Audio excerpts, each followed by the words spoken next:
السلام علیکم۔ ایک سلطنت کے بادشاہ نے دوسری سلطنت کے بادشاہ کو 2 باز گفٹ کیے۔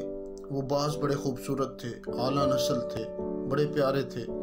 اور جب وہ باز اس بادشاہ کے پاس پہنچے تو اس نے اپنے محل میں ایک ٹرینر کو بلایا جو کہ جانوروں کو، پرندوں کو ٹرین کرتا تھا، اور اسے یہ دونوں باز دے دیے گئے۔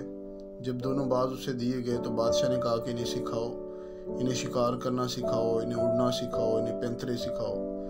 تو اس نے اپنا کام شروع کیا، ٹرینر نے سکھانا شروع کیا۔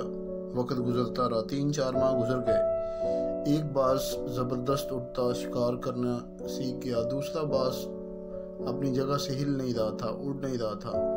تو جب 3 ماہ بعد بادشاہ وہاں پہنچا، بادشاہ نے بازوں کے متعلق پوچھا تو اس ٹرینر نے کہا ایک اڑتا ہے، دوسرا نہیں اڑتا۔ اس نے کہا ہاں، دونوں ایک ہی نسل کے، اعلیٰ نسل کے باز ہیں، ایک اڑتا ہے دوسرا کیوں نہیں اڑتا، کیا وجہ ہے؟ تو اس نے اسے کہا کہ کوئی ایسے بندے کو بلاؤ، ایسے شخص کو بلاؤ جو کہ ان کی آواز جانتا ہو، ان کی بولی سمجھتا ہو۔ تو وہ ٹرینر کافی گھومنے کے بعد ایک شخص کو لے آیا جو کہ ایک سادہ سا کسان تھا، عام بندہ تھا۔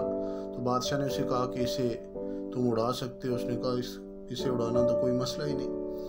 اس نے تھوڑی دیر اسے دیکھا، جانچا، اس کے بعد جس شاخ پہ وہ بیٹھا ہوا تھا تو اس کسان نے اس شاخ کو کاٹ دیا، گرنے کے ڈر سے وہ اڑنے لگا اور یوں فضا میں بلند ہو گیا۔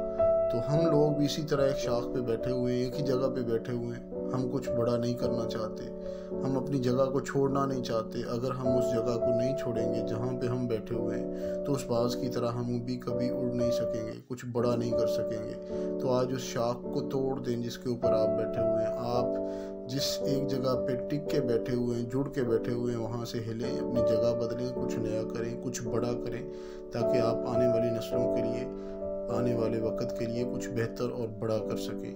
اس میسج کو زیادہ سے زیادہ شیئر کیجیے گا، ہمارے چینل کو لائک، سبسکرائب کیجیے گا اور بیل آئیکن کو ضرور پریس کیجیے گا تاکہ ہماری ویڈیو کی نوٹیفیکیشن بر وقت آپ کو مل سکیں۔ اللہ حافظ۔